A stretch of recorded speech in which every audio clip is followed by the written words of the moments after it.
Hey YouTube, welcome back. So we've got much more interesting news, right? So DK has released a report that Floppy might be staying with the new lineup of Cloud9, which is very interesting and very intriguing because now they have to deal with two uh, unproven players. Well, Floppy being proven in North American regions, but he is still unproven widely in the European region. So he is a younger talent that Cloud9 has taken a gamble on to stay. In my opinion, that's the approach that I would be saying it of the new Cloud9 lineup. Well, with that being said, here's why I think that Floppy is a great addition to the new lineup that Cloud9 and HenryG is creating. And HenryG is claiming this to be a top 5 team in the entire world in the CSGO region. Now, Floppy has been a crucial part of the Cloud9 lineup of the former ATK lineup, which was back in Pro League Season 10, if you remember. They beat G2, North, and many other teams to become the top 8 in that region, in that entire tournament.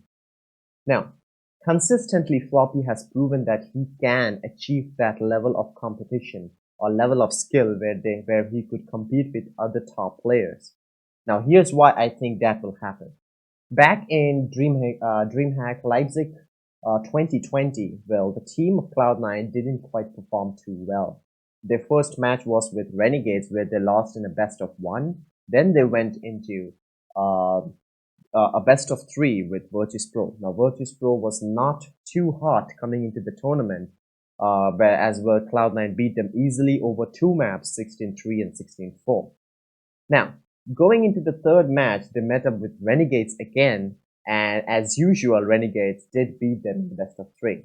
Now, on the entire tournament, if you give an overview, Floppy had the highest rating in that entire tournament, with followed by OC, and then Sonic, then Motum, and then at the last, JT. Now, this was also being consistent enough when they moved on to the IEM Katowice, where they first matched up with where they first matched up with NIP, who was very hot, and they lost that in a best of one tournament. Then they matched up with Australis. Now they started off quite well in that Australis game, but to be honest, they didn't stand much of a chance against that entire structure of high level teamwork. But again, Floppy had that clutch moment, a big clutch moment that people still talk about to this day. Now I believe that has been crucial to his confidence to be moving forward to the rest of 2020 because the rest of 2020 is now under lockdown and they have been facing online matches as usual. Well, with that being said, Floppy and OC have been a consideration for Cloud9 as well as HenryG to be a part of the new lineup that they have been creating, with already present Alex as the Indian leader, Mezii as the new talent that they have been keeping their eyes on, and Woxic as the star offer. It was presumed that before Woxic was joining that HenryG has contacted OC and Floppy to be their third and fourth in the new lineup of Cloud9.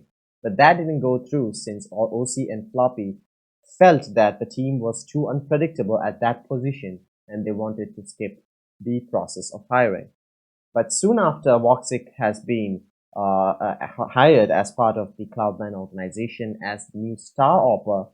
After a few days, there is a report from DK actually, stating that Floppy would be retained with the new lineup of Cloud9 and that the other four would be moving on.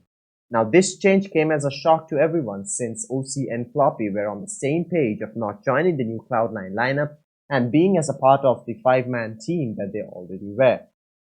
I had to say that Floppy did think that with the past experiences and past matches and the present and the latest matches that they have been playing against some teams, they have not been performing too well, and the online era especially has affected the former ATK lineup or the present Cloud9 lineup. Here are some statistics that I want to show you in HLTV about Floppy and his overall ratings. So let's move on and let's peek it. If we move on to HLTV, we are seeing that over the period of 2016 to 2019, Floppy has been doing a consistently well job in maintaining his online rating, online as well as LAN rating. Well, in 2018, he has played a total of 33 maps on LAN where he was averaged a 1.20 rating. And then moving on to 2019, during the end, I suppose it was 1.11 as a rating over 67 matches. Now, most of the matches, they were played online, but we are talking only about the LAN matches. Moving on to 2020, I believe that they were only a part of two events that were placed online. Sorry, 3 events, including Flashpoint. So out of the 12 maps that they did play on LAN, Floppy had a rating of 1.02. Now, if we see overall his career, he is the highest rated player in the Cloud9 team without a doubt. So, what does the graph looks like? Well, the graph looks like something like this. So the past 3 months, Floppy has dipped in quite. I believe that's the reason because he hasn't been quite well placed in the team, and his role as being a beta or a star or a rifler is not quite justified with under the leadership of JT. Now, JT, don't take me as a villain on this. JT is a very good IDL, but he has not successfily completed or successfully achieved that level where he could take out the full potential of Floppy and where this player could go in the future. Now, I do believe that with him being on the new lineup of Cloud9, he's going to benefit a whole lot of deal where he does not have to learn something great, something new that his former IGL with JT was doing on the fly. Now, Alex is a very veteran IGL and experience on team vitality and making them reach that goal of top 5. I think so. They peaked at top 2 in the world when Alex was there. And yeah, that's going to really benefit Floppy since now he does not have to depend on himself. The team does not have to depend on himself to frag out. Okay, so moving on to, we will be seeing some individual performances, shall we? Now, what does this individual performance looks like? Where the overall stats, if you see, total opening kills of 1,620, that's great. And the rifle kills is 8,000, close to 9,000. Now, what does that mean? He is very good in even entering too. Now, he can be an entry in the team, but time will only tell when HenryG announces the kind of role that he has been given when he signed the deal with the new C9 lineup. And also, I don't think he can be a secondary opera as well. Well, he is very good on that. Well, that depends again on who C9 is going to sign as the 5th player. Yeah, nothing much to see around in here. We'll go to the overview of the player profile. Well, and here you can see all on the green side, which is very, very good if we go to detail of being a top organization as Cloud9, where you are supposed to be the star player or the star rifler in the team. Well, we have a rating of a maximum of 2.0. He has a rating of 1.17, which is the highest rating on Cloud9 team at present.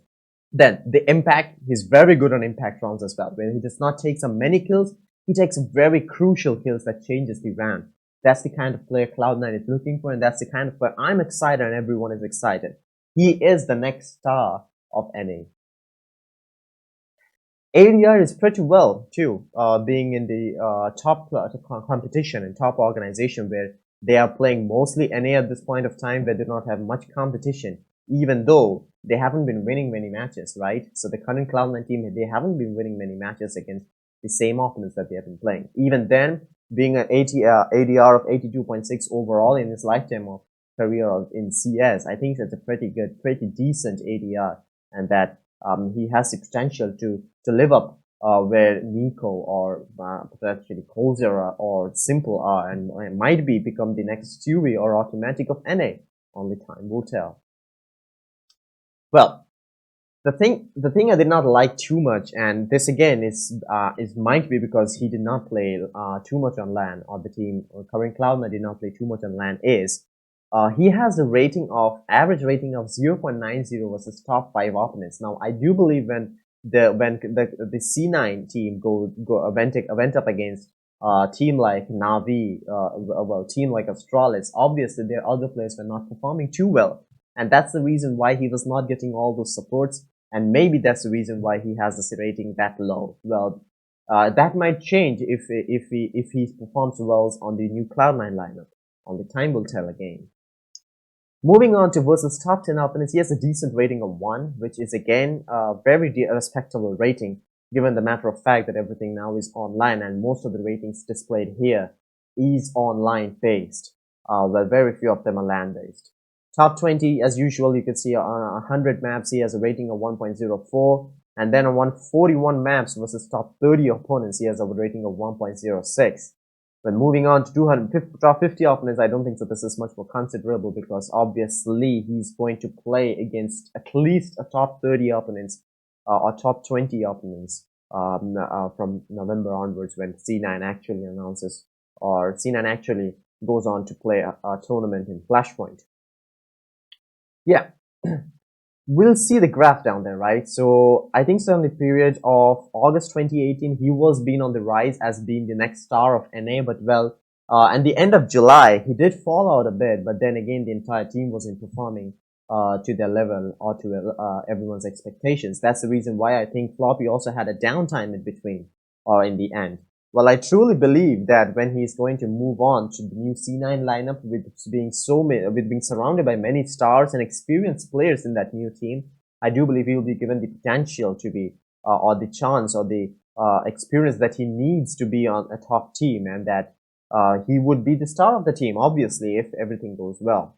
Well, not to say that he would be having another fifth player who is the potential star of the team, but he obviously would be the second star.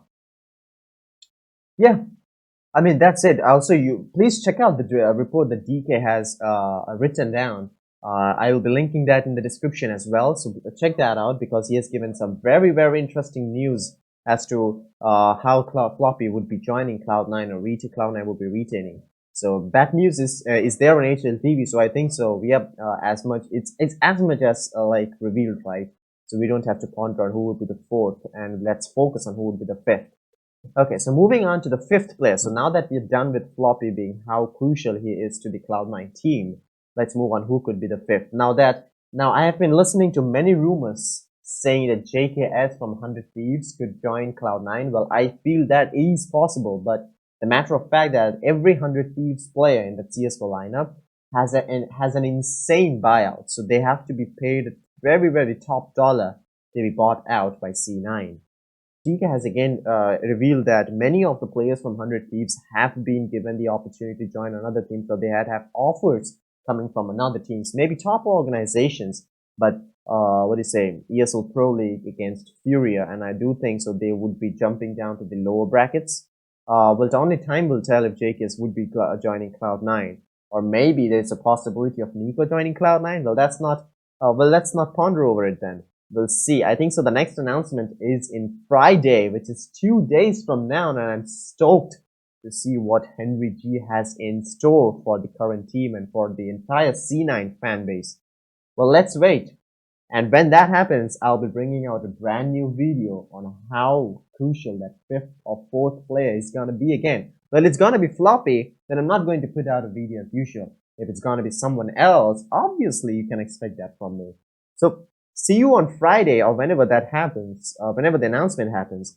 And yeah, take care and we'll see you on the next one. Goodbye.